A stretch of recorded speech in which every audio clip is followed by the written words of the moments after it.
This is Robert Harper with Virginia Farm Bureau's Grain Division. Glad to bring you the Merchandiser Minute for Friday, June the 19th, 2020, where we've seen a week that's really been centered around a few focal points from my perspective. I would start off by saying the trade this time of the year is supposed to be focused on weather and weather-related issues. That was definitely true this week. Civil unrest, COVID-19, continued instability in some areas of the meat sector, and continued interest around federal government monetary policy. All of those issues drove a lot of the direction concerning the futures part of your price this week. Let's take a look at those futures this week. We had July corn in Chicago closing up 3 cents for the week at $3.32 a bushel. We had July soybeans closing this week up 6 cents at $8.76 a bushel. We did hit a 2-month high this week on the July soybean futures contract, and we had your nearby new crop Chicago wheat contract. Chicago wheat closing down 18 cents a bushel for the week at $4.81. We've seen the hard wheat harvest progress very rapidly through Texas, through Oklahoma, and into Kansas this week. The yields have been good. The quality is good. That harvest pressure has seen some declines or caused some declines in the hard wheat futures contract, which has spilled over into the soft wheat futures contract. When we look on the cattle side of things, we've got August live cattle closing for the week on the futures board at $95.40. That's up $1.13 for the week. And August feeder cattle closed at $132.55. That's up $2.08 for the week. Thinking about some more of the eye catchers this week, we did see that our Secretary of State and China met for some talks this week in Hawaii. China was interested. They did agree to maintain their phase 1 commitments, especially in regard to agriculture, but they were not really forthcoming in the way I interpret some of the news I've seen out of those meetings. Just not really that forthcoming in what maybe a phase 2 trade agreement would look like, or on issues the U.S. has concern over, like what's going on in Hong Kong and what happened between India and China this week on their border. So we'll follow more information along that, but from an ag perspective, it was great to see them say they're committed to their phase 1 purchase agreement. Let's see a few more things this week.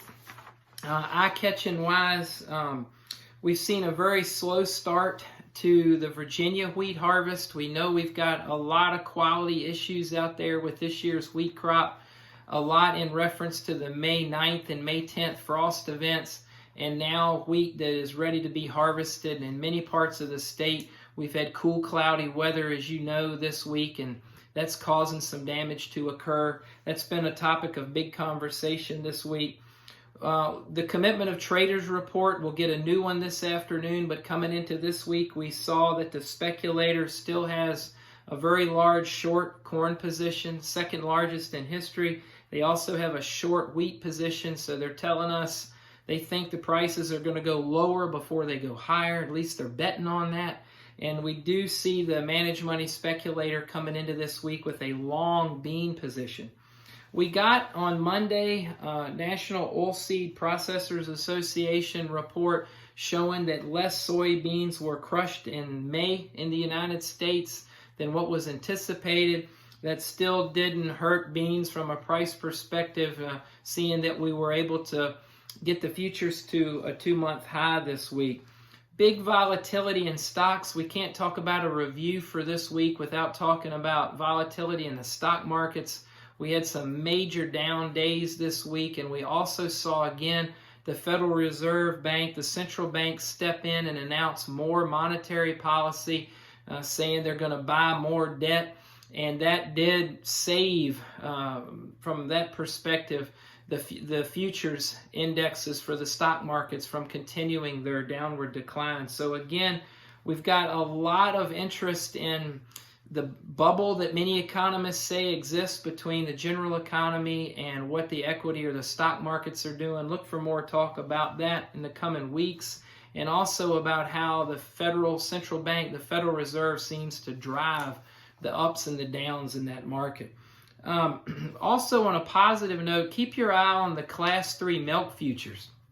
We've seen an absolutely outstanding price rally in those futures. Some futures contract months are up more than 50% from where they were during the height of the COVID shutdowns.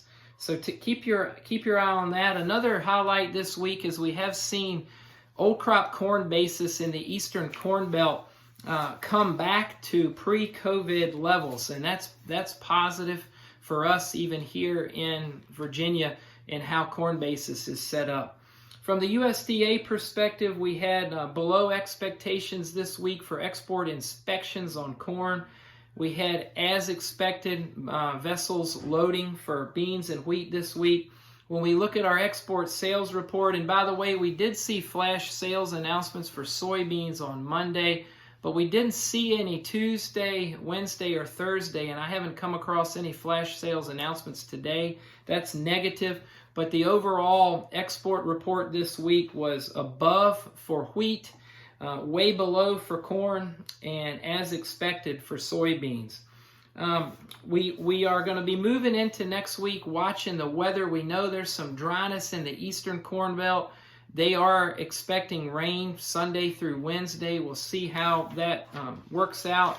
We know there'll be a lot of positioning by the speculators next week ahead of the June 30th quarterly stocks and planted acre report. So we'll be watching that, watching more stories about civil unrest and about federal government monetary policy, and looking to see how much China can buy next week and how much we can export. Let us help you if we can on new crop wheat basis. We can talk about feed wheat markets as well as milling wheat. Give us a call. This is Robert at Virginia Farm Bureau's Grain Division.